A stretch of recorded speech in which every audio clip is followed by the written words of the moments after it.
is we are working with the lens, for example, of Luke as physician.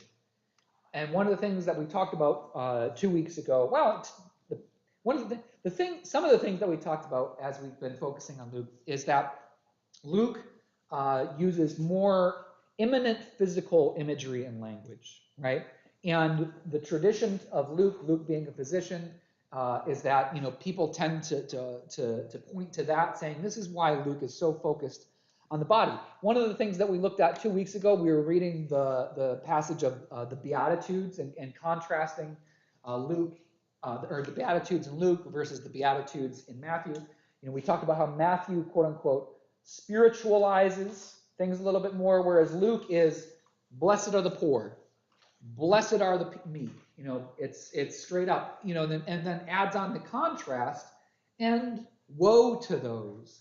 Now, what's interesting is that, and I'm not gonna sell the car before you buy it, so to speak. But as we look at the story of the prodigal son, I want you to pay attention to the fact that the parable does not stray away from kind of that concept of woe, cautionary warning.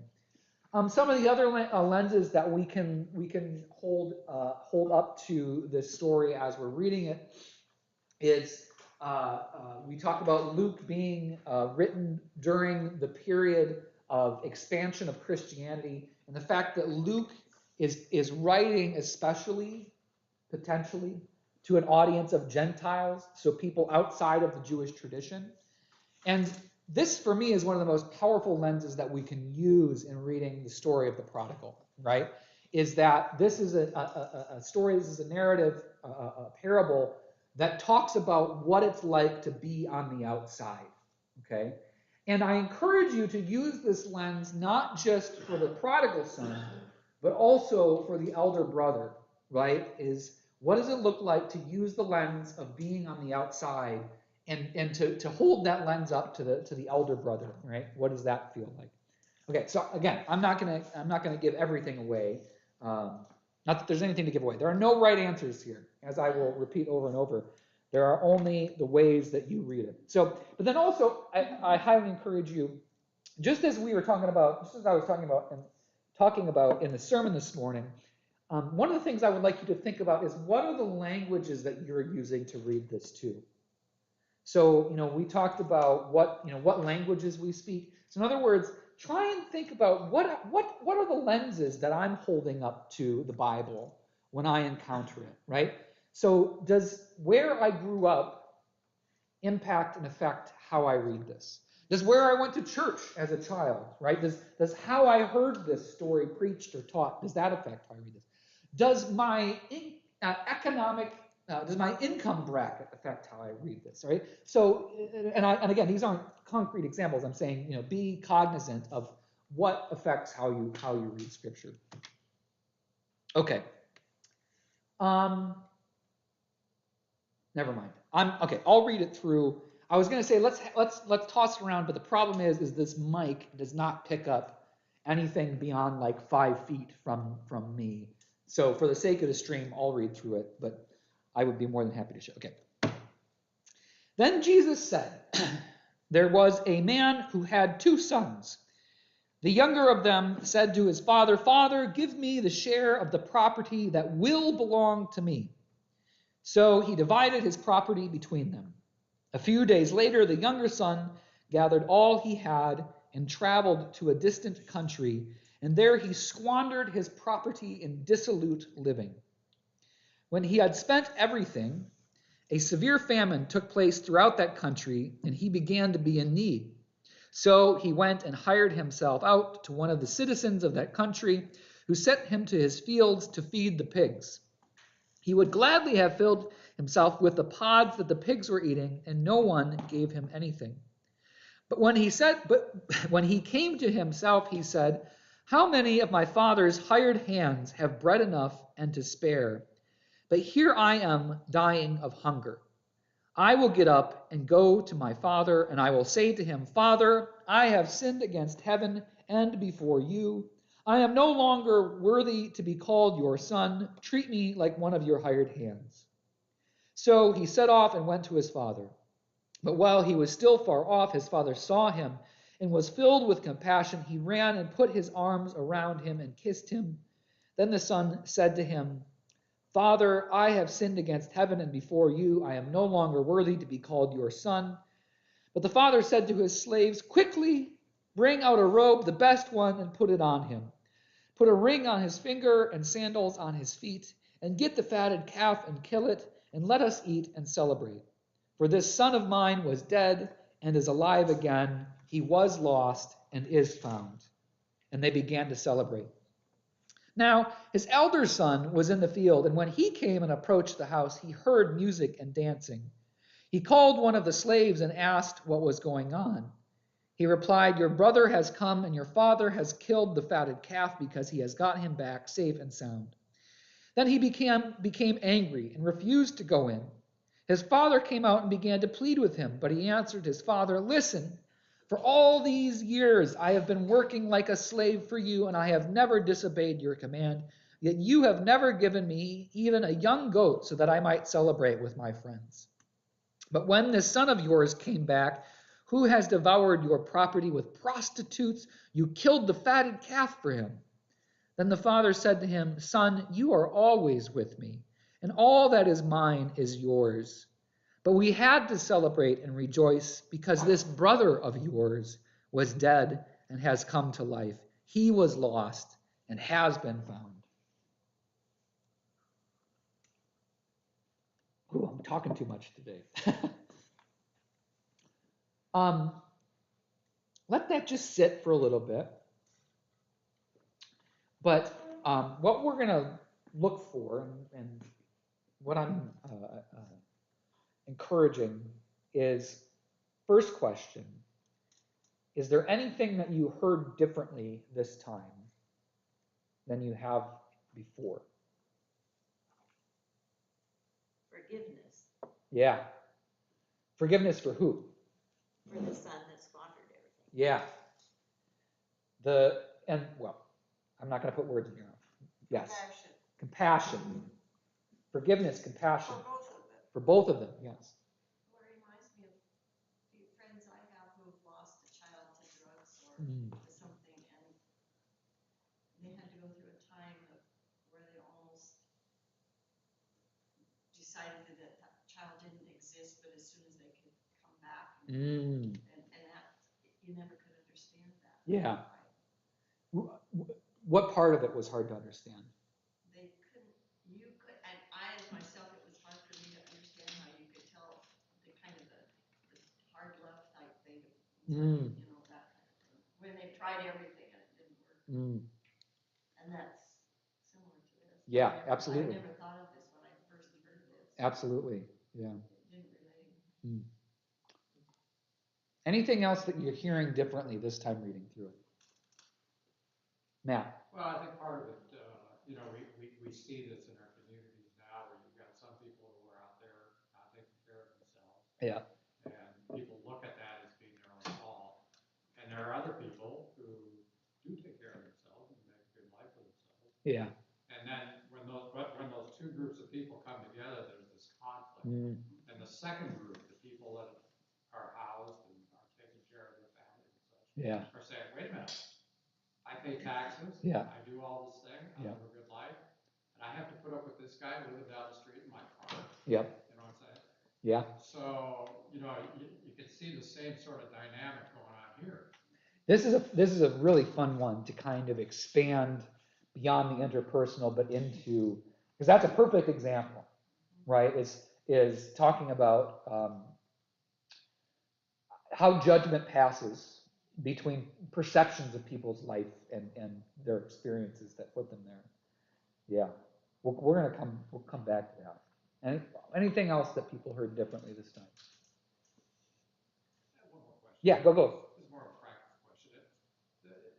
You sort of get the impression when you read the Bible as the Jews were moving around from place to place. How did they ever create a society where they actually had property that they could pass on? Property ownership sort of assumes a stable society. But if they're coming from Egypt and then they're going off to Babylon and then they're coming back, how did they ever set up a property system where they could do this? That is an extremely valid question, and so. I'll give you a short version. The longer version of this is an extremely interesting conversation, primarily because that conversation bears a lot of import into the current situation that exists within Palestine and Israel. Short answer to that. Okay, so number one, when the Hebrew people travel through, leave Egypt, spend 40 years in the wilderness, they take Canaan by force.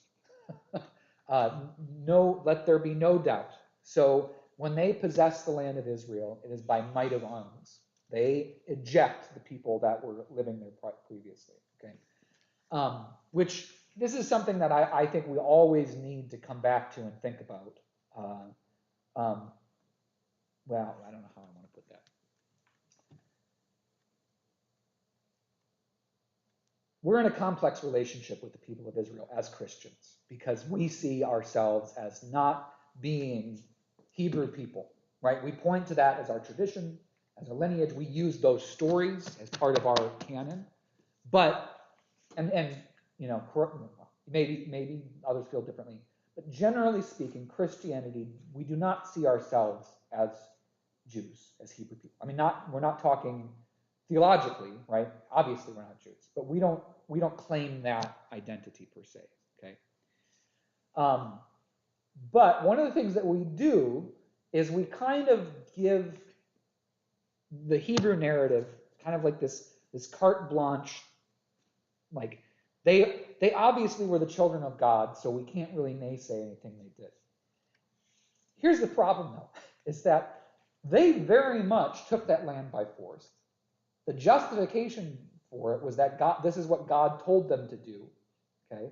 And then, over the next, 1,000 years, they seek to justify the land they hold and essentially create the narrative that this is the land that God gave them. And when they get led into exile, when they get conquered, first by Assyria, then by Babylon, that identity lingers with them to the extent that when finally Babylon is conquered by the Persians, right? The Persian Empire rises up. Essentially, and this is a little more. I'm really dumbing this down a little bit. Not dumbing it down, simplifying. When Cyrus says, "Okay, I'm going to return the Jews to Israel," to a great extent, it was to get rid of them. It was to get this problem off of his hands, right? It wasn't necessarily out of magnanimity, that's the word I'm looking for, on Cyrus's part, right? It wasn't out of the goodness of his heart. It was because he had this group of dispossessed people and he wanted to. So here's the question that relates to what you asked, Matt, is how did they decide who got what when they returned from exile? Also because when they got back from exile, they realized that there were still people living in Jerusalem and Israel. And this conflict fuels a lot of the conflict that exists in the Hebrew state, this nation of Israel, up through the time of Jesus, right? Because Herod's genealogy, the Herodian dynasty, they essentially seize a lot of property and claim it, as kings of the Jews. There's a really conflicted thing there. To answer your question in a second way, inheritance is a foundational identity of Hebrew culture. In fact, I would argue that is one of the most important things that you have to understand in reading anything regarding Israel, Judaism, and Hebrew. The Levitical laws, right, in their entirety, are all about sustaining and upholding this tradition, this system of passing on inheritance, passing land, property, and goods down from father to firstborn son, okay? And in fact, their understanding of marriage and relationship is all built around the support of that institution. So for example, one of the interesting stories, or not interesting story, but one of the interesting laws is that if a man dies and he has he dies and he doesn't have a child, a son, who is of age to inherit, or doesn't have any sons, his wife, his widow, marries the next oldest brother, okay? And so on and so forth, right? So if that brother dies, then she marries the next brother all the way down. And basically the idea is that then that brother holds those properties in trust until he gives the widow a son that can inherit, or the son in that family becomes of inheritable age to possess the lands and the properties that were his deceased father's. And in fact, the story of Judah and Tamar highlights this in a wonderfully twisted way, which is where Tamar's husband dies and all of the brothers refuse to marry her for whatever reason. Okay, and finally what she does is she goes, dresses up as a prostitute, and seduces, quote unquote, seduces Judah, who happens to be traveling by. Now, again, you have to read this through the lens of patriarchy to a certain extent, because it's always the woman doing the seducing. It's never the man, going outside the bounds of his marriage, right? Notice this. So she seduces Judah and says, Judah, well, I don't remember if she asked him, or if she keeps a personal item of his. It's like his ring, yeah.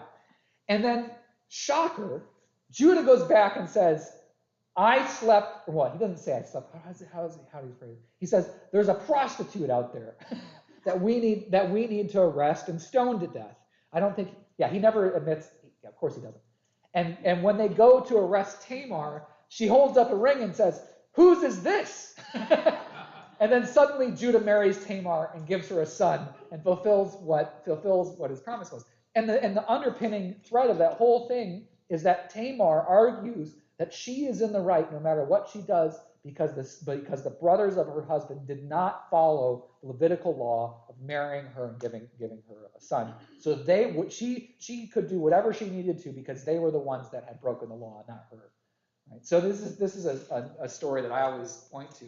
So, sorry, you got a much longer answer to your question than you were probably anticipating. But firstborn son inheritance is the way that those lands are passed on. But again, the question I invite people to ponder is, considering that the Israelites took that land by force, were removed from that land, repossessed that land, were exiled again, right? Because after the destruction of the Second Temple, you get the diaspora, right? Where during the first 5 centuries of the Common Era, Jews head out to all corners of the globe, right? Which is why we get Jewish communities in Russia, and Germany, and all the cultural things that lead up to everything. World War II, anti-Semitism, all of these things, right? What does it then mean that in 1953? No, yes, 48, yes. We essentially said, here's your land back again. And what are the conflicts that might have come along with that, right? And it's way more complex than that. It wasn't just, here's your land back again. And yet, there are Palestinian families that still have the keys to the homes that they were forced to vacate. So, it's a complex question. But it's a good one and talking about seeing things through lenses, it's a fantastic question to ask, because if you don't understand like the primacy of the firstborn son, this text doesn't make as much sense to you, because that's part of the issue here, is that he divides the inheritance between the two, which is not typical procedure for this culture, right? And it also points out to you why the elder son might be a little bit ticked. Why does this guy get anything?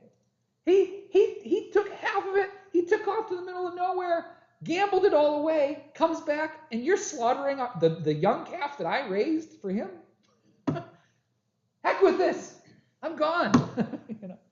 Yeah, okay, sorry. I went way off the reservation. Any other things that you were seeing differently this time? Okay, this is a typical question that always gets asked around this parable, but I think it's great to come out. Who are you identifying as this time hearing it? Where do you place yourselves in this narrative? What character do you identify with? Yeah, exactly. How many identify with the prodigal son? How many identify with the father? Thank you, Matt. Terry. How many identify with the elder brother? Yeah, generally where we fall. Yeah, right? Because we're sitting there going, as you said, Matt, I pay my taxes, I pay my mortgage, I mow my lawn, right? I pick my dog's poop up when they, I do all the good things. I follow the laws of our city, state, and country. I don't partake in illicit substances. I don't steal. I don't leave trash in the middle of the street. Right? So it's tough. I mean, I'll be the first to advocate for this. It's tough to be on this side of things. And then I was having this conversation with my sister-in-law yesterday. They were talking about so Emmy got a new bike recently, and I was asking where they go biking, and she says really tough because so many of our public bike paths have campers on them, right? Or garbage, or you don't know who's going to accost you, right, in the Springwater corridor or up along Marine Drive, which used to be a great place to bike. And so it's tough to be on this side of things. Okay, so let me ask you a question. What does this parable demand of us, or what does it encourage us to do? What does it ask of us for those of us potentially who identify in the role of elder brother? Well, I think it encourages to be tolerant of the younger brother. Yeah. Of course, you're pointing out I'm leading us along to a certain extent. I apologize for that. Yeah. Obviously, I always enter. And this is another thing. Talk about reading it with lenses. I always approach these with an agenda. It's impossible for me not to, right? This is called preaching for 15 years. Every time I read one of these texts, the first thing that my brain does is it tries to figure out how to preach it, right? So forgive me for approaching this with an agenda. I always try to step back from that a little bit, but just the way my brain works. Susan, then Gail. Yeah, detours are great. I worked as a dentist at Coffee Creek, women's prison for several years. Oh, yeah. And some of my patients said some things to me such as, well, you've got a nice smile because you can afford to go to the dentist every 6 months and get new fillings. They had no concept that there are steps you can take to keep your teeth healthy. Yeah. And so I see that as, well, and one of the nurses, when I made a comment about one of the patients, said, these women were not parented. Mm. So I guess from that experience, I can identify with the people living on the margins, the way I was describing. Yes, and you're pointing out something which is really important here as well too, is that, and again, this one of the other lenses that we need to read these with is understanding the limits of the parable, okay, and understanding also like how parables function, because one of the dangers is thinking that what Jesus is doing here is trying to tell us what to do, when for the most part what parables do is challenge our assumptions about what should be, right, what should be done. And again, Matt, you maybe unintentionally, or intentionally, highlighted one, which is this story breaks the traditions regarding inheritance, right? So perhaps, in telling this parable, Jesus is challenging, a typical understanding. There are several loaded issues in here that also challenge. For example, it challenges the Hebrew Israelite Jewish understanding of cleanliness versus uncleanliness, and similar to what we're talking about here now, how a concept of uncleanliness is also related to a concept of poverty and assumptions made around what causes poverty. Okay, so for example, in Hebrew society, and this comes up in my preaching all the time, so hopefully you've heard this, but also it's something that is front and center in the gospel narratives, is that in culture at that time, there was a not hidden assumption that if you were in poverty, there was a good reason for it. Similar to the assumptions that we often approach, when we see somebody sleeping on the street, was that they are there because of something they did. This manifests, by the way, also in the Gospel of Luke, in the encounter with the man who was born blind, right? Where the disciples ask Jesus this supposedly hypothetical rhetorical question of who sinned, that man or his parents? Because if he was born blind, that is a 100% indication, according to their thought, that God was not happy with this person, even as an infant, right? That somebody did something wrong to cause this man to be born blind. And so they're asking a very, what for them is a valid question. Whose fault is it? Is it this guy's fault, or is it his parents' fault? Is he receiving the sin of his parents? Now, this is reflected not just in again, we talk about social determinants of health, right? But it's reflected in how poverty and potentially struggles with mental health and addiction were viewed. I mean, one of the things that we see over and over and over again in the gospel narrative is that people with mental health are considered to be demon-possessed and are on the fringes of society. The Gerasene demoniac, right, is a perfect example where Jesus goes to the Decapolis, this area east of Galilee, which is kind of on the fringes of Jewish society, and he enters there. And there's a guy that's literally chained up outside of the city limits and essentially is abandoned by his people. Okay.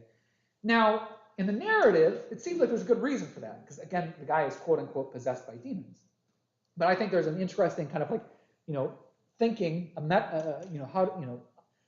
what does that look like in our modern context, right? Who might be the equivalent of the demoniac that is hearing voices in his head, isn't able to function in mainline society, and therefore has been excluded from and ostracized from, and even expelled from society, right?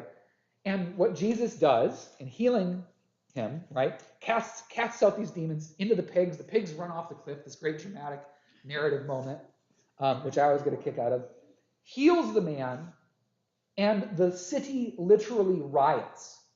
They are so disturbed that Jesus has taken this man, which they saw as being outside, and healed him, and therefore moved him back inside, right, inside of societal zone, had taken this man that was so drastically unclean and now made him clean. They can't deal with it because he should be there, not here.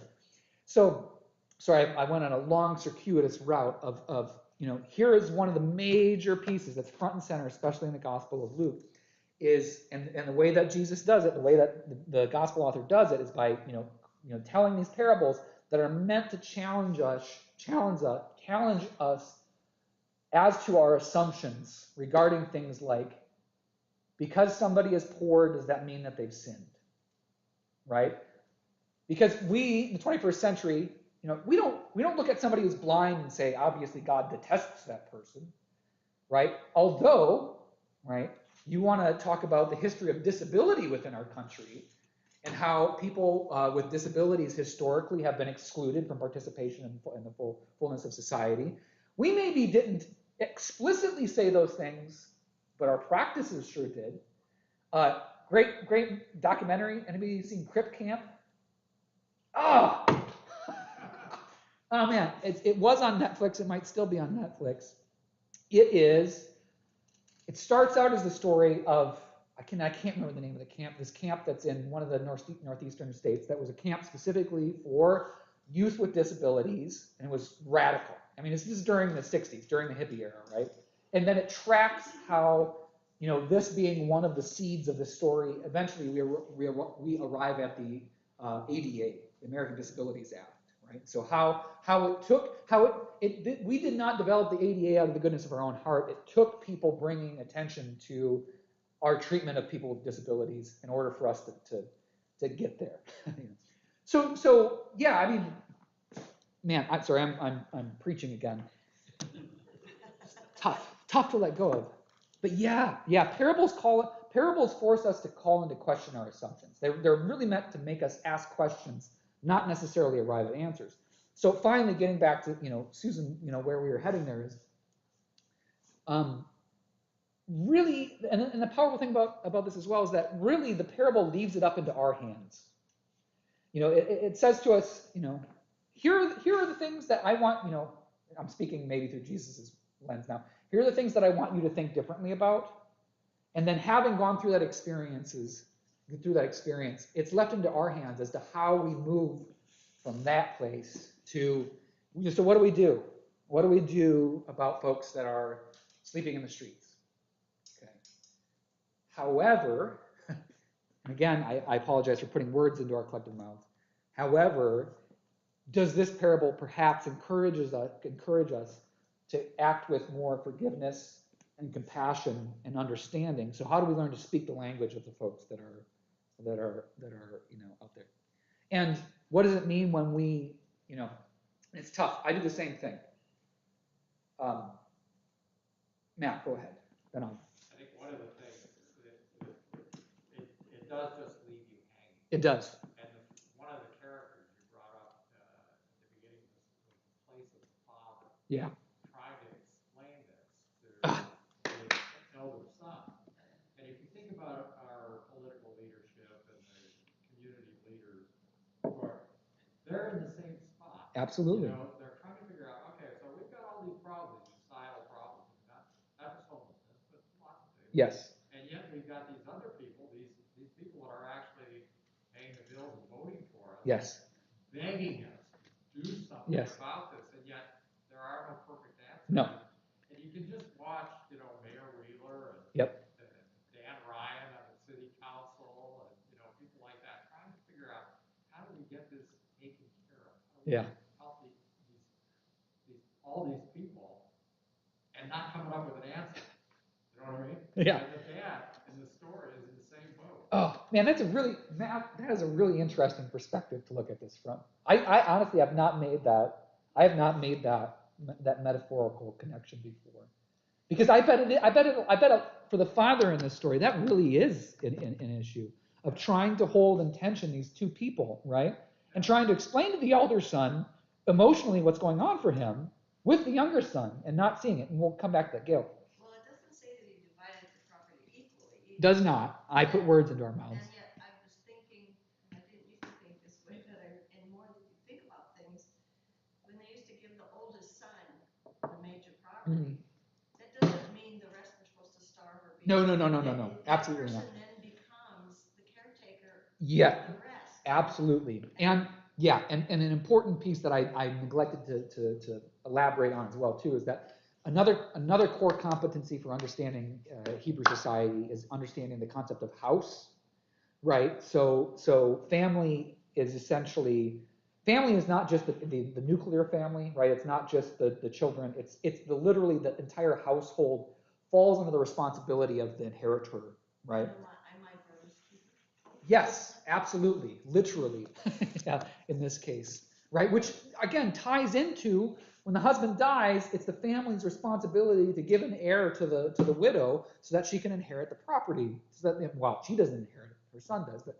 so she's not left destitute. These are the mechanisms by which that society operated. Now, as with all mechanisms, as with all laws, all of our building blocks of civilization, there are potential weaknesses. There are things that just don't work, right? So the Levitical law is not perfect, and there are a lot of people, potentially our Jewish brothers and sisters who would disagree, but it's very much built to the context and the time that it originated from. And I'm kind of creating straw man as well too. Most, if not all, modern rabbinical scholars read the Levitical law through tons and tons of lenses. I'm putting words in the mouth, but yeah.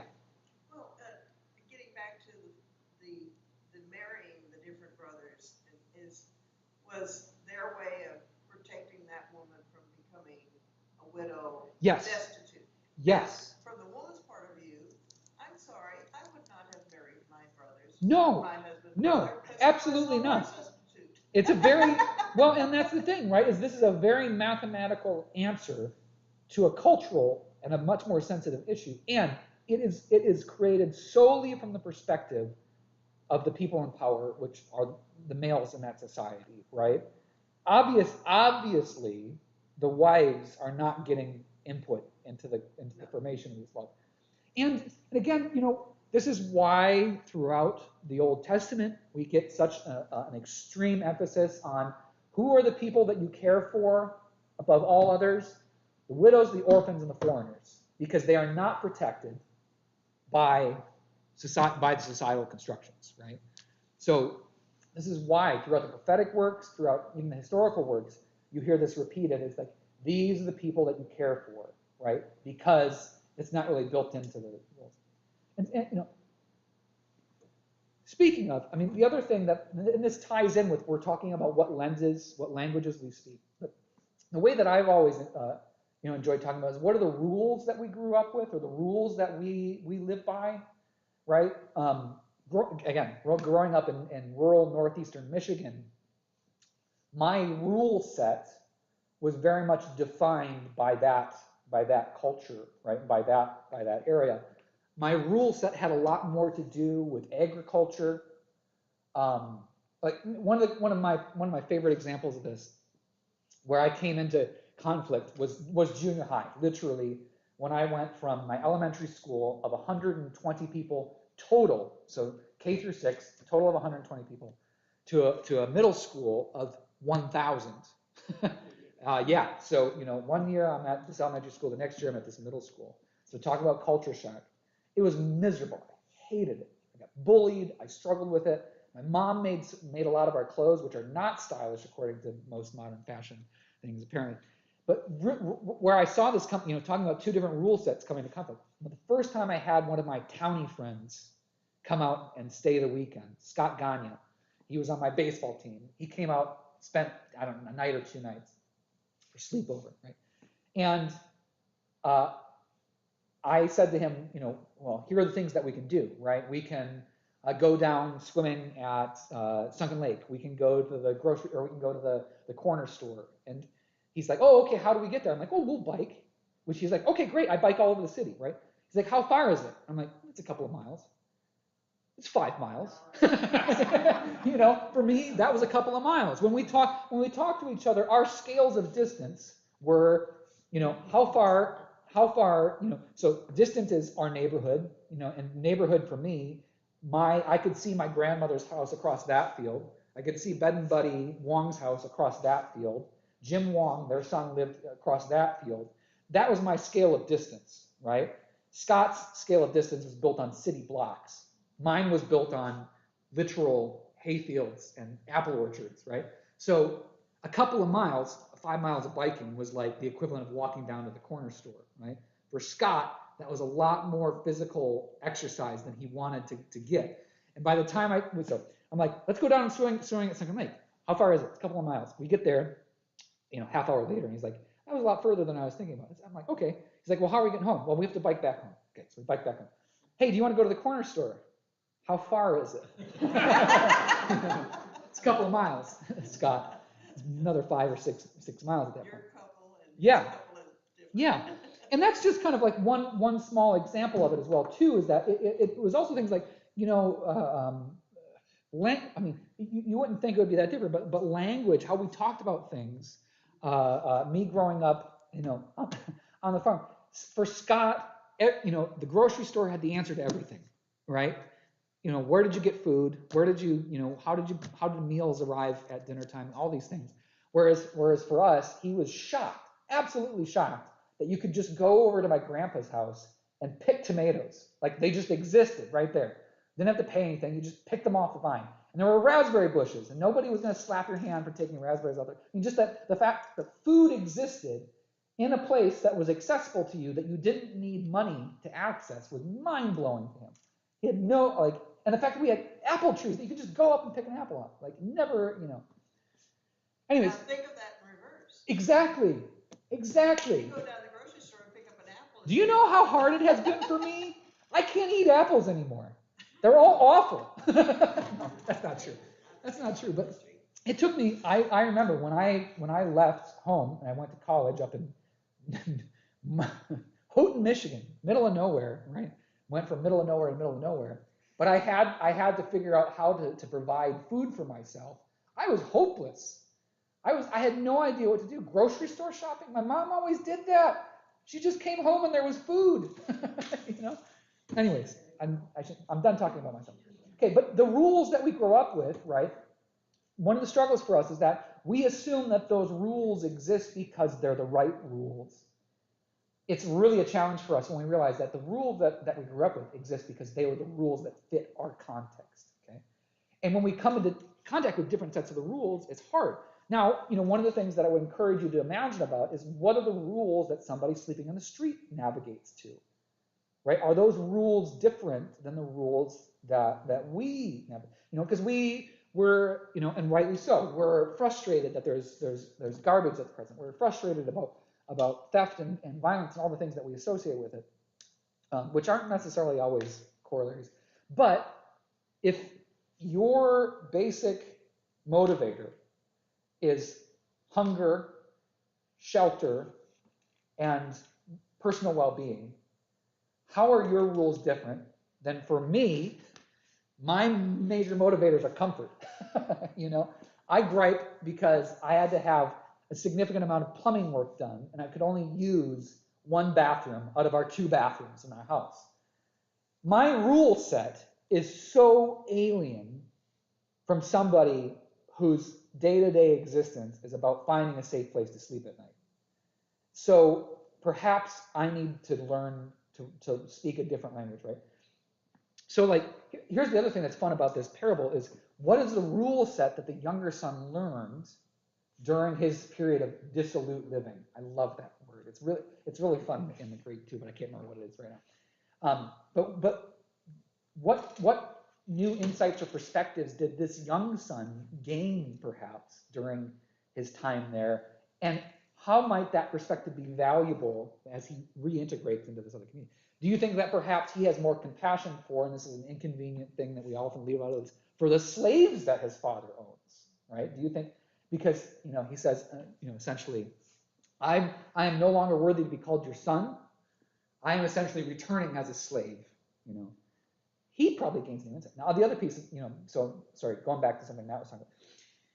Pay attention to the language as well, too. I mean, the literal language here. Notice when the elder son is having it out with the dad, it's your son, your son, your son.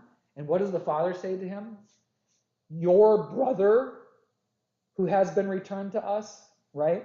So the father is intentionally saying, you have mentally divorced yourself from your brother.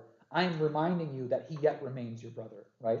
In other words, calling him into compassion, which for me is a fascinating place to approach this topic from, is that when we see folks, whatever the situation, it's often, those people, and this is why, we're, folks that, us, this church included, we're so intentional to talk about our neighbors, right? Because what defines neighbor? It's really easy to say that our neighbors are the ones that own property, but in an era where most folks younger than me can't afford to own property, as I was just reading about today, do you know what one of the worst counties in Oregon is right now for people in home ownership? Marion County. The median price of a home is $331,000. The median income is $31,000.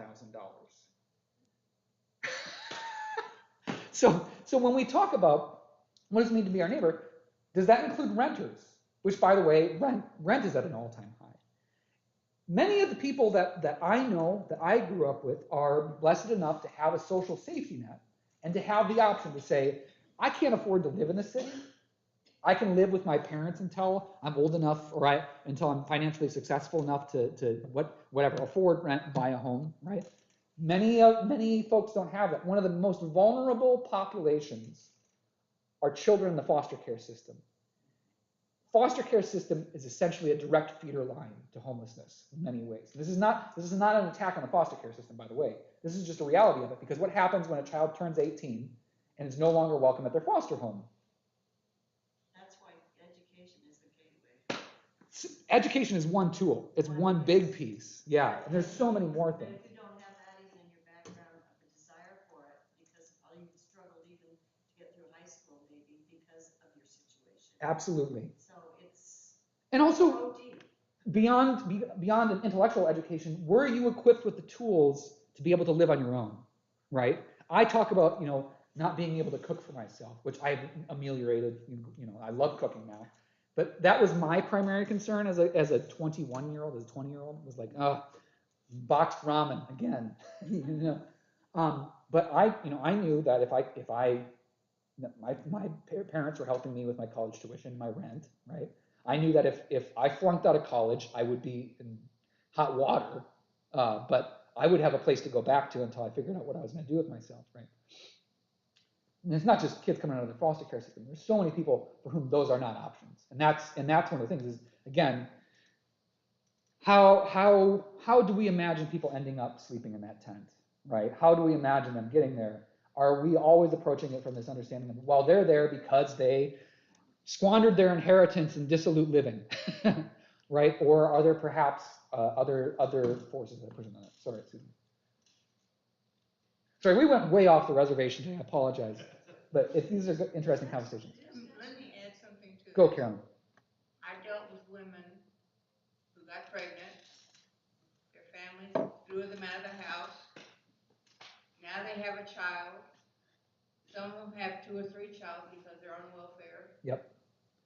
Trying to find a job, trying to find child care for the children. Absolutely. It's an ever-ending down the road. Absolutely. Yeah.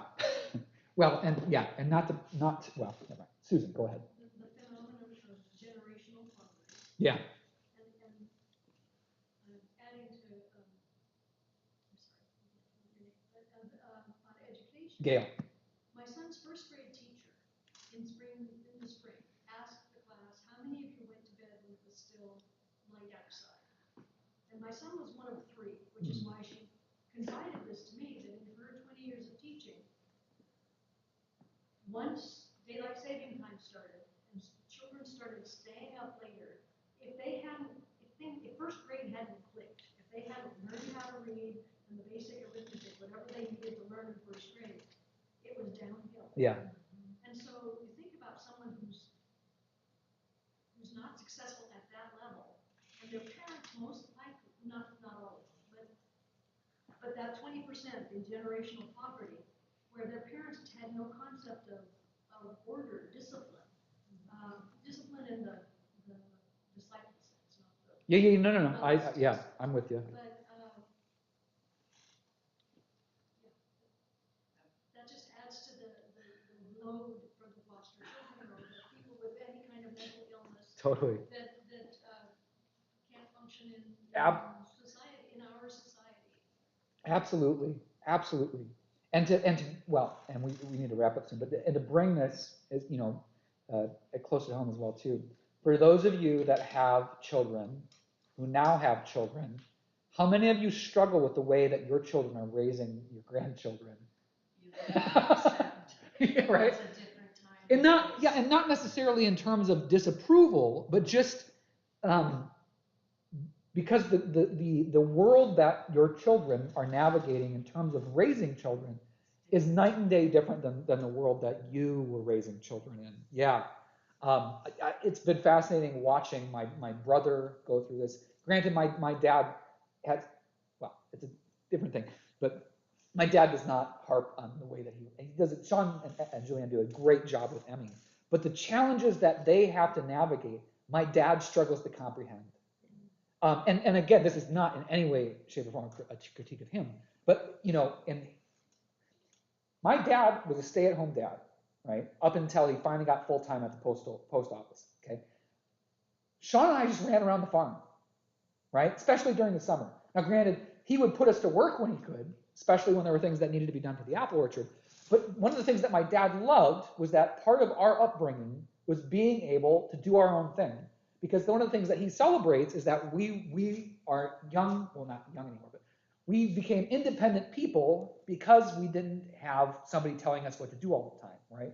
And it's one of the things that I celebrate, one of the gifts that was given to me was that this is part of my self-motivation, is that if you kind of left up to your own devices, you kind of need to figure out, how to motivate yourself and to do things on your own, right?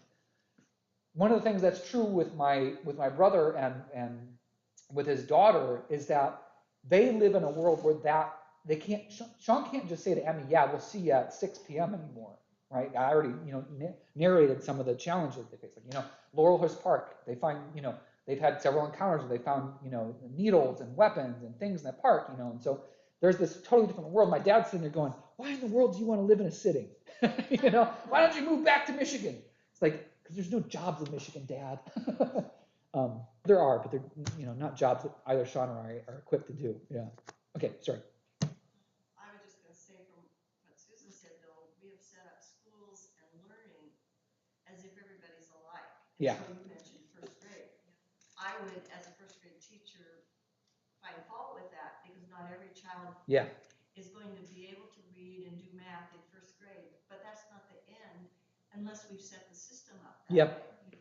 Yep. Because that's what, and that was my big thing, is that every child, you don't start measuring kids from whether they walk at 18 months or a year or 12 months and who's smarter than the other. Yeah. And learning is a growth, it's a developmental thing. Yes. And not everybody is developmentally going to learn to read or do math at the same time. But we set it up that way in our school system. And those that come from really good homes that can embellish at home and have resources for their kids, those kids are going to fit in this system. Absolutely. That is such an important point. Yeah. Paula. An anecdote, I worked with behavior and children. Had one boy who was third grade, couldn't read, came from inner LA, lots of problems. He spent half of that year that he was with me reading The Big Turnip by Tolstoy. Huh. He wanted to learn to read that book.